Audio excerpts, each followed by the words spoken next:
اعوذ باللہ من الشیطان الرجیم بسم اللہ الرحمن الرحیم۔ سورہ انفال آیات نمبر 59 تا 66 میں کافروں کو انتباہ کہ وہ کہیں بھاگ نہیں سکتے، مسلمانوں کو ہر وقت جہاد کے لیے تیار رہنے کا حکم، اور یہ کہ اگر کفار مصالحت کے لیے جھکیں تو مناسب جواب دیں۔ اللہ ہی نے تمام مسلمانوں کو آپس میں جوڑا۔ رسول اللہ صلی اللہ علیہ وآلہ وسلم کو تلقین کہ مومنین کو جہاد پر ابھاریں۔ 20 ثابت قدم مومن 200 کافروں پر غالب ہوں گے۔ اعوذ باللہ من الشیطان الرجیم ولا يحسبن الذین کفروا سبقوا انہم لا يعجزون۔ اور کافر لوگ یہ نہ سمجھ بیٹھیں کہ وہ بچ کر نکل گئے، بے شک وہ اللہ کو عاجز نہیں کر سکتے۔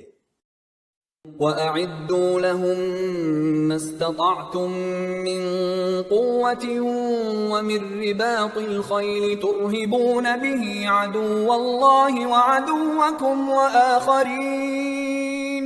وَآخَرِينَ مِن دُونِهِمْ لَا تَعْلَمُونَهُمُ اللَّهُ يَعْلَمُهُمْ۔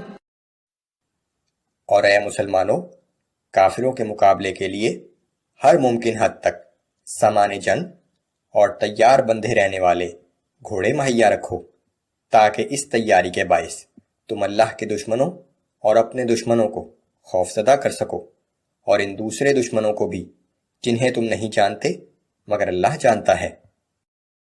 وَمَا تُنفِقُوا مِن شَيْءٍ فِي سَبِيلِ اللَّهِ يُوَفَّ إِلَيْكُمْ وَأَنتُمْ لَا تُظْلَمُونَ۔ اور اللہ کی راہ میں تم جو کچھ بھی خرچ کرو گے تمہیں اس کا پورا پورا بدلہ دیا جائے گا، اور تم سے ناانصافی نہیں کی جائے گی۔ وَإِن جَنَحُوا لِلسَّلْمِ فَاجْنَحْ لَهَا وَتَوَكَّلْ عَلَى اللَّهِ۔ اے پیغمبر صلی اللہ علیہ وآلہ وسلم، اگر کافر صلح کی طرف جھکیں تو آپ بھی صلح پر آمادہ ہو جائیے اور اللہ ہی پر بھروسہ رکھیں۔ إِنَّهُ هُوَ السَّمِيعُ الْعَلِيمُ۔ یقیناً وہ سب کچھ سننے والا اور سب کچھ جاننے والا ہے۔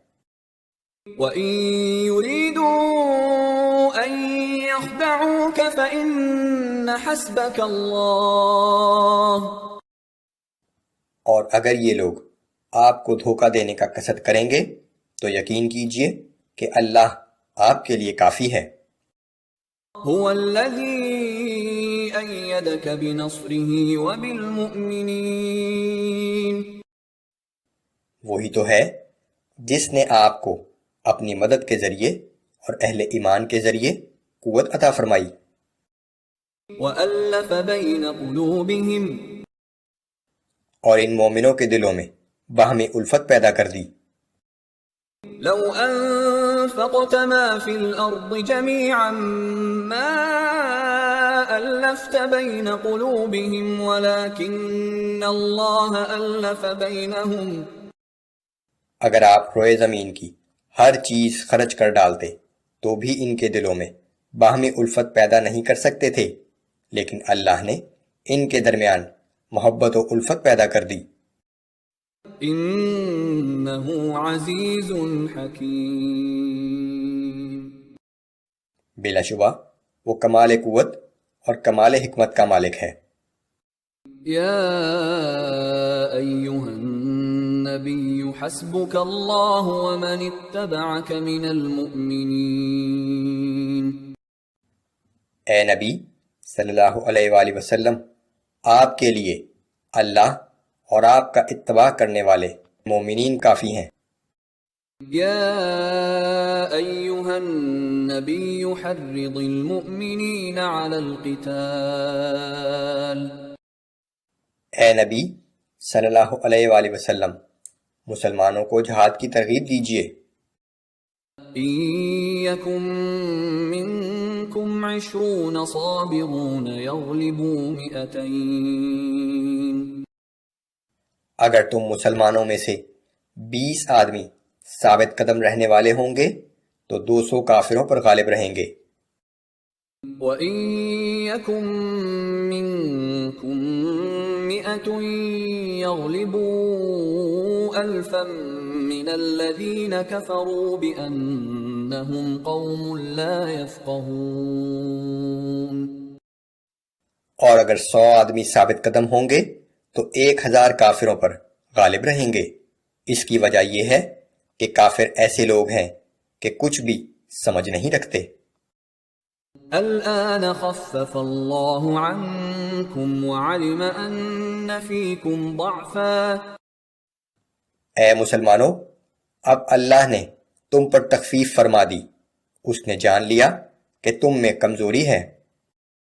فَإِن يَكُن مِّنكُم مِّئَةٌ صَابِرَةٌ يَغْلِبُوا مِئَتَيْنِ۔ سو تم مسلمانوں میں سے اگر 100 آدمی ثابت قدم ہوں گے تو وہ 200 کافروں پر غالب آ جائیں گے۔ وَإِن يَكُن مِّنكُمْ أَلْفٌ يَغْلِبُوا أَلْفَيْنِ بِإِذْنِ اللَّهِ۔ اور اگر 1000 ہوں گے تو اللہ کے حکم سے 2000 کافروں پر غالب آ جائیں گے۔ وَاللَّهُ مَعَ الصَّابِرِينَ۔ اور اللہ تعالیٰ ثابت قدم رہنے والوں کے ساتھ ہے۔ یہ آیت پچھلی آیت کے کچھ عرصے کے بعد نازل ہوئی۔ اس دوران بہت بڑی تعداد میں لوگوں نے اسلام قبول کر لیا تھا۔ یہ لوگ جو ابھی ایمان لائے تھے، تربیت، جوش و ولولہ اور ثابت قدمی میں اولین صحابہ جیسے نہ تھے۔